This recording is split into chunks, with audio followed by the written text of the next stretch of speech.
right. Bill from the Dispatch. Hey, Jeff. Jeff Hafley said he believes you're the best cornerback in the country, thinks you should win the Thorpe Award. How would you describe your season in light of the fact that teams aren't challenging you as much as most, you think? And how do you kind of cope with that part of it? I think the season just been great. Just getting a chance to play with Damon his last season in Jordan. And I think that in January we set a goal, and that was to bring BA back. And that's what we've just strived to accomplish the whole season. And so just getting the accolades, being ranked number one pass defense, whatever it is, I think that it's just kind of been surreal how the season's played out. Do you expect Sean to be back this week? I definitely expect him to be back this week. I know he doesn't like sitting out, and it was hard not having him out there with us last week. Fourth row left. Andy from the Lantern. Yeah, Coach Hafley said that you guys, when teams go across the middle against you guys, they feel it. Like, you're going to come across the middle to catch a pass. What allows you to maintain that physical mentality in the second half? I think he just really preached that to Jordan in our defensive meetings to make sure that if teams want to throw seam routes, that they have to feel it every time. So I know last game you saw DPJ kind of start to maybe like shy away from the contact, and you saw some drop balls. So I think Jordan's doing a really good job of enforcing his presence in the middle of the field. Front row right. Austin from Letterman Row. Jeff, how impressive is what Damon has been doing with that cast all season, playing through pain and everything else that goes in just playing for him right now? I think it's really commendable what he's been able to do, play through a lot of pain, putting the team before himself. He's been in a lot of pain this year, and I think for him to go out there and have his best season yet with the circumstances, I think it's really crazy, and it's just a testament to the brotherhood that this team has. Have you played with somebody who is a better trash talker than Damon? I don't think so. He's always going. Sometimes we got to like tell him calm down, but I think that he kind of sets the mentality for the defense, really even the whole team. So, I mean, without him, I think we'd be a whole completely different team.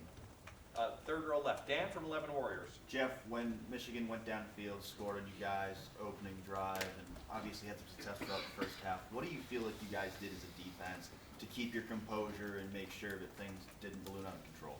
I think something Coach Day told us before the game was like in a heavyweight fight, you're going to get punched a couple times. So, I mean, in games like that, you can't really expect to just have clean shutouts every time. Some teams are going to have they're talented too, so they're going to throw their punches. So it's really about being able to stay level-headed, respond well. And I think you saw that second half. I think he was 4 for 25, whatever the number was. It was I think that it just showed our resiliency. And obviously, you're used to playing with Damon and Sean. When you're out there later in the game, and Seven and Cam and Amir are out there, does it adjust anything that you have to do when those guys are out there instead of Damon and Sean? Nothing really for me. Just being a good leader for them. They know that Ohio State's always next man up mentality. That's one of the core values of the program. So I think they knew that the challenge was going to be big, so they had to respond well. We don't need to do that then. Okay, thanks. Sorry about that. Stuck up on Coach. Second row right. Tony from the Ozone. Jeff, with Sean out and Michigan having some success in that first half, what was it like when you guys go to the sideline after a Michigan possession? How much is it? Is it chaotic? Like, what are you being told? How did you guys get things righted? I think it's just about, like I said, staying level-headed throughout the whole thing. We didn't really want to. We didn't.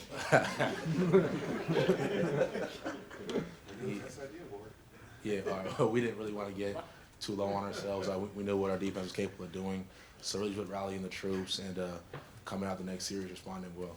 And then what did you think of Cam and Seven and Amir? I think given the circumstances, they did a great job. Stepping up for a player like Sean is never going to be easy. So for them to go out there, you saw Amir with a big 4th-down stop, interception. I think they put on film what they're capable of doing. Fourth row right. Rainier from Detroit Free Press. You guys have outscored your conference opponents 436 to 116. Are you surprised by how much you've dominated them? And do you think you carry an intimidation factor at this point in the game? I wouldn't say that we're surprised. I know we put a lot of work into it this offseason and just getting things right that hampered us last season. So for us to have the dominance, like you said. It just speaks to the work that we were putting in, and now it's about finish the rest of the season with that same kind of dominance. And do you think you guys have the intimidation factor at this point? I mean, do you think when you line up across the teams, you sense that they know what's coming? Yeah, I think just because we put that on tape. I mean, teams watch film same way we do, so they're not just reading articles. They actually have to like watch what we're doing, and I think when you watch that, you can respect it.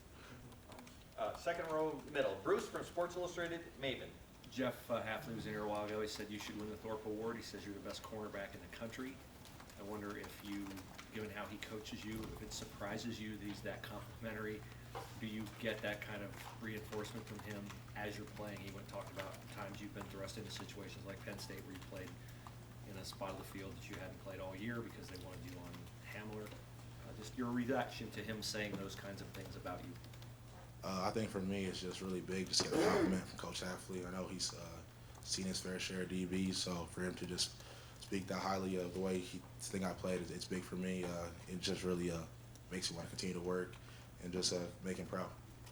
What would it mean to you to win that award, to be recognized the best cornerback in the country? It'll be big just to be recognized as among the top DBs that came through out here. Winfield, Malcolm Jenkins both won the award, so I think just be a third winner of the award would be really big for not just me, but the university. Front row left, Doug from Cleveland.com. Last couple questions. Jeff, obviously you guys have a lot of business in front of you still, but as you stand here with your 3 seasons at Ohio State, with being a Thorpe Award finalist and being on an undefeated team, just how do you think it's worked out? Your decision that you made to leave Texas to come here, how does it feel at this point in your career? It feels really good. I'm really glad that I made the decision to come to Ohio State.